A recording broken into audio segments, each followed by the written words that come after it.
Here's a guy who has 10 complaints about atheists. 10 things is what I'm imploring you to stop doing when talking to or debating with a Christian, someone like me. First off, stop claiming that theists or Christians have the burden of proof for proving God's existence. The burden of proof is carried by the person trying to do the convincing. I'm not trying to convince anyone that God does not exist, so why do I have to prove it? Theists are the ones stopping me in the street and knocking on my door to try to convince me that God exists, so why don't they have to present evidence? How do they expect to convince me without presenting any convincing evidence to me? How burden of proof works is anybody making a claim has to back that claim up. Not if they don't care whether anybody believes that claim or not. So if I were to say God does exist, I do have the burden of proof. I will have to try to prove that. If you say God does not exist, you are making a claim, and you have to prove that argument right there. Which I can easily do with respect to the definition of God that apologists and theologians seem to often use, which is that God is a timeless, spaceless, disembodied mind. This description contradicts the very essence of existence, which is having spatiotemporal location. Second thing, please stop saying that Christians have a blind faith. There is nothing about Christianity that requires or even that God asks for a blind faith. According to Hebrews 11:1, faith per se is blind. It says that faith is assurance of what is not seen. That sounds pretty blind to me. Also, Jesus tells Thomas, after he presents evidence of his resurrection, "Because you have seen, you have believed. Blessed are those who have not seen and yet believed." The folks who believed blindly are the ones who got a blessing. The folks who asked for evidence apparently did not. That seems to me like a pretty strong endorsement of blind faith. We're told in the book of Romans, we're told in Psalm 19, creation bears witness to the Creator. We are told that the conscience and the law is written onto our hearts. And again, those provide evidences of a Creator. There are many things that I would like theists to stop doing, and one of them is using the word evidences. I never hear anyone who isn't an apologist pluralize the word evidence. How blind faith works is non-existence. You put faith in something that you can't see, you don't have evidence for, and I don't believe that's the God of Christian Scripture. That is, however, the definition of faith in Christian Scripture. According to Hebrews, faith per se is blind.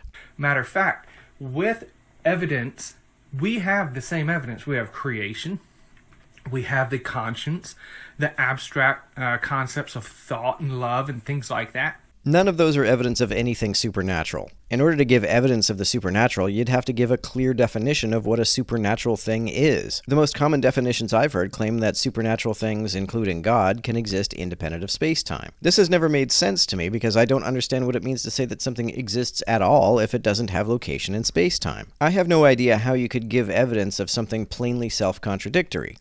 So we take these evidences, it's called circumstantial evidence, indirect evidence.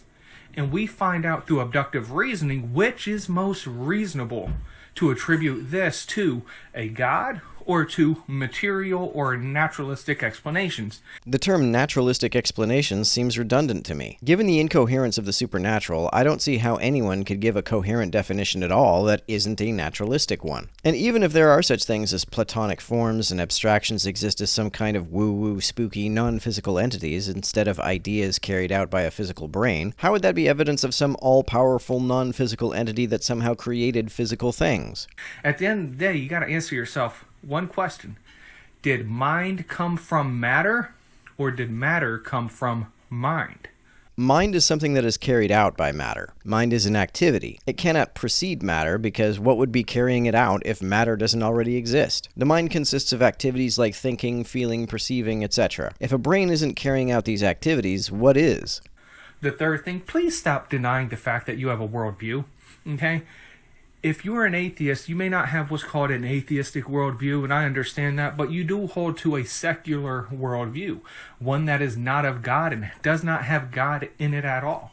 This reduces having a worldview to meaninglessness. If not having a theistic worldview means having a secular worldview, then kumquats have a secular worldview. With this worldview, it is not tenable. It is not livable in society because it breeds subjectivity and relativism. If those aren't livable, then how have I managed to live with them? Also, while I don't believe in objective morality, Ayn Rand, one of the most famous proponents of objective morality, was an atheist. So atheism doesn't necessarily result in subjectivity or relativism. Also, even if there is a God, that wouldn't refute subjectivity because there is still no non-circular objective reason to do what God says. It doesn't show sacredness of human life like the Christian worldview does, that God created us, me and you, in his image. What is the objective reason that I should care that I am created in his image? Why does that matter? Why should that matter? Why should I care? Is it because he says I should care? Why should I care what he says? There's a sacredness, there's a sanctity of life. Unless you're a Canaanite or an Amalekite or an antediluvian who isn't closely related to Noah. 4. Please stop saying evil disproves God. Because at best, the presence of evil would maybe discredit his character. It may show that he's a malevolent God. It may show that he's not loving and caring. In which case he's not worthy of worship. But at very best, that is only disproving or discrediting his character. Which again, I could flip that right around on you and show how evil does point to a loving God. It doesn't point to a loving God who is all-powerful. A God who is both loving and all-powerful would have the desire and the ability to prevent suffering from existing in the first place. 5. Stop saying science disproves God. Even when you go to your most notable atheists, they realize, and this was the foundation of the new atheist movement, they realize science cannot disprove God. No, but logic can. Even if the concept of God were not logically incoherent, the reason science still couldn't disprove it is because the idea is non-falsifiable and therefore meaningless. Any observation you can make can be explained away by saying, that's the way God wanted it. This is especially true if you don't assume that God is loving. And so please stop claiming that science disproves God. Like I said previously, you gotta either have mind from matter or matter from mind. Why? I think mind is an activity carried out by matter, but even if our minds were spooky ghosts that haunted our skulls, I see no reason why mind would have to come from matter or make matter. If one of them could exist without needing a creator, why couldn't both of them? Creation explains the concept of consciousness in abstract thought. What is love? No, it doesn't. Consciousness is a set of activities, including feeling love. What's carrying out these activities if it isn't matter? If you think it's a spooky ghost, what does that even mean? What does it mean for a non-physical thing to even exist, let alone do anything? How can two people look at one abstract painting or art, one love it and one hate it? Why does the idea that their brains react differently to it not explain that? Why is that not a perfectly reasonable explanation? Mathematics. All these things, naturalism cannot explain. Why not? Mathematics is a system humans invented to organize our perceptions. What about that is incompatible with naturalism? Do you also think that numbers are spooky, woo-woo Platonic forms? Science cannot explain. Science may be able to explain how we use the atomic bomb, but science can't explain if we should. Why should it be used or not used? How would theism explain that? The explanation that theists would attempt to make is that God endorses or enjoins it, but how do you explain why we ought to do what God says without a circular answer? Science only deals with the natural world, not the supernatural, which I propose you and I both have to believe in a supernatural, beyond natural world. How do I believe in that when I don't understand what the fuck it even means? 6. Again, please stop saying there's no historical evidence of Jesus with Josephus, Pliny the Younger, Tacitus, Lucius of Samosata. You have the Talmud. You have all these authors and writers, plus you have the early church fathers. Please stop saying the historicity of Jesus is inaccurate. Well, I don't say that, but I don't believe that the extra-biblical evidence of Jesus counts as corroborating the Christian sources because none of them are first-hand. They all simply repeat what Christians were saying at the time they were written. Even your notable atheists recognize that, yes, he was a historical person. Please stop using that. 7.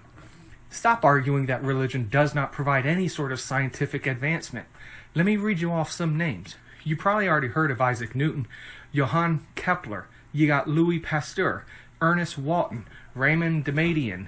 There are numerous people of religious faith that provide scientific advancements, medical advancements, things like that. Please stop saying religion doesn't provide scientific achievements, because it does. How is this evidence that religion provides scientific advancement? Unless these folks made their advances through prayer, the mere fact that they were religious isn't evidence that religion per se produces scientific achievement. Is the existence of atheist scientists evidence that atheism produces scientific achievements? Einstein was a socialist. Is that evidence that socialism produces scientific achievements? Number 8. Stop saying and asking the question, who created God, when you have the same problem yourself. Do you know what a tu quoque fallacy is? I don't think atheists do have the same problem, because not only do I not see the need for space and time to have a cause, I don't understand what it would mean for space and time per se to have a cause. However, even if we did have that problem, that's not a reason not to point out that theism does. We both have to explain the beginning. We both have to explain the origins. But our Christian worldview provides a better clarity of the first cause. No, it doesn't. God, as an entity which allegedly chose to create all of space and time, would be capable of existing independent of all of space and time. That is not only unclear, it is altogether nonsensical. What does it mean for something to exist at all if its existence doesn't manifest anywhere ever? Then the secular worldview does. 9. Please stop claiming that only stupid people are atheists. Please stop saying only stupid people or brainwashed people or indoctrinated people turn out to be theists. I don't say that. I say that only mistaken people are theists. Theism has nothing to do with intellect, okay?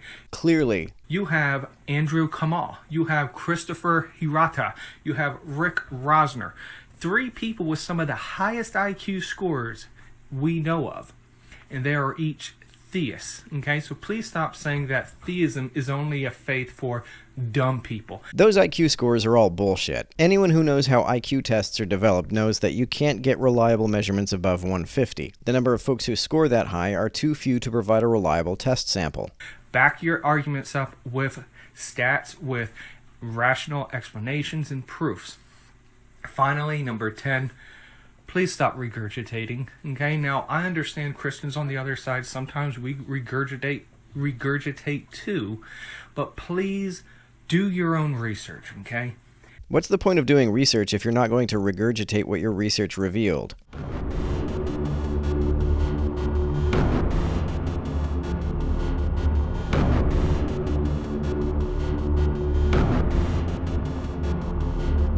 To everyone who helps me out on Patreon, you're a big help. Thanks so much.